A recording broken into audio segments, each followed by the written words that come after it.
Hello and welcome to the John Ark Show. This episode is called Hollywood Studios and TV Networks Are Financially Collapsing. And no, that is not hyperbole. Before we begin, I want to encourage you to subscribe, like, comment, and follow us. Also, I'd like to tell you about a service called HollywoodIsCalling.com. It's a great service that allows you to purchase live phone calls from your favorite celebrities, so check them out. It's something you can purchase for yourself or for a loved one. You can buy them randomly or you can buy them as special occasion gifts. There are more than 100 celebrities to choose from. A live 15-second call is $19.95 and a live 30-second call is $29.95. So give it a try. HollywoodIsCalling.com. Now, let's get started. The Hollywood motion picture studios and the TV networks are in serious and existential financial trouble. 90% of the movie theaters are still closed. Theme parks are struggling badly. The various streaming services are operating under so much debt that the continued viability of some of them is now in question. And now, Hollywood's biggest sacred cow, which was the Chinese movie market, is also generating poor ticket sales for American movies that the studios thought were going to be slam dunks and surefire successes. And that's not happening. So what's going on? How did these problems occur and what can be done about them? We've analyzed the situation and we're going to tell you what we found. First, let's begin with the labor force, which consists of actors, actresses, technicians, administrators, and executives who work for all those studios and networks and streaming companies. Well, major A-level and B-level actors and directors are fleeing Hollywood in droves. The major talent is moving out because of the crime, the rioting, the homelessness, and the taxes, which are already really bad, but are about to get much worse. Why is that? Because the state of California wants to impose a new wealth tax, not an income tax. A wealth tax is imposed on money you have already made, on assets you have already accumulated and paid taxes on in the past. It's being imposed statewide, and people are really concerned about this. So what does that mean? So it means if you have money in the bank or a house that you've paid taxes on when you acquired it originally, they now want to come back and hit you with new taxes that will take more of your money out of the bank. And here's the really crazy part. If you think you're going to be clever and move out of California tomorrow to avoid this upcoming wealth tax imposition, let's say you think you're going to relocate to Texas, like a lot of people are, or somewhere else, well, California is still planning to tax you for 10 years after you relocate out of the state. That's right.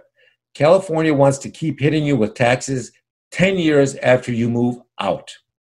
Now, these issues and financial threats are causing people and companies to flee the state like never before. But there's another problem now, and that's investor reluctance to do business in California, any kind of business. Not only are people and companies and investors fleeing the state now, but out-of-state investors don't want anything to do with California or projects in California or business opportunities in California because they're concerned that once they do, that the state of California will immediately begin taxing them with this crazy wealth tax for the next 10 years, regardless of how much time they spent in California working on that project. That's how paranoid and reluctant California laws have made potential investors nationwide and, in fact, worldwide. It's not just out-of-state investors who are concerned. It's foreign investors who are really paranoid now, and they don't trust the politicians in California at all. It's made the entire state persona non grata and something to be avoided at all costs when it comes to doing business. And it's causing tremendous pressure on the entertainment industry. Next problem. Most of the movie theaters are still closed or operating at a fraction of capacity. Many of the TV and cable networks are losing money, audience, ratings, and subscribers at a horrific rate. Each one of them continues to keep repeating the same mistake. They think that if they continue borrowing billions of dollars to produce or acquire more expensive content, then they'll be able to keep things going, keep things afloat. But this plan is not working for most of them. Even the largest streaming services in the world are now operating with very dangerous levels of debt. And while they're acquiring new subscribers now because everyone is out of work or working from their homes, the conventional wisdom is that once a cure or a vaccine is available, that people will begin going back to work in larger numbers, and they will begin to cancel some of their streaming subscriptions. Another problem that's hitting Hollywood and the TV production companies and networks is the increased cost of producing movies and TV shows because of the recent need to impose various health testing and safeguarding protocols that are needed not only to keep actors and crew safe, but also to make their projects insurable. Some producers are telling me that the cost of producing movies or TV shows has been increased by 20 to 25% because of all the new safety rules and systems that they've had to put into place, and also because the cost of insurance is skyrocketing. So let's do the math.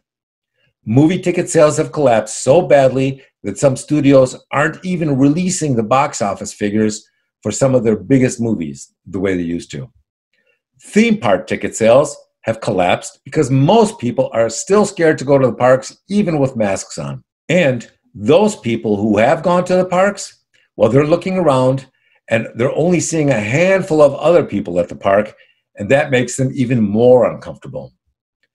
Going to a theme park that's empty, it's almost like going to a bar or restaurant with no people in it. It makes for really bad business. The next problem the studios and the networks are having is the glut of garbage content being produced out there. Every studio executive and streaming customer likes to talk about how great Narcos and Game of Thrones were. But what everyone is reluctant to discuss in the business is the sheer tidal wave of really bad movies and TV shows that no one can watch or tolerate. If you go to any of the cable channels or streaming services online and you start scrolling for a movie, you'll see hundreds, literally hundreds of garbage movies and TV shows crowding the directories and the menus for these services. That means if you decide tonight you want to watch some random movie and you start sifting through the menus, it can take you 15 or 20 minutes just to find a movie that's barely watchable.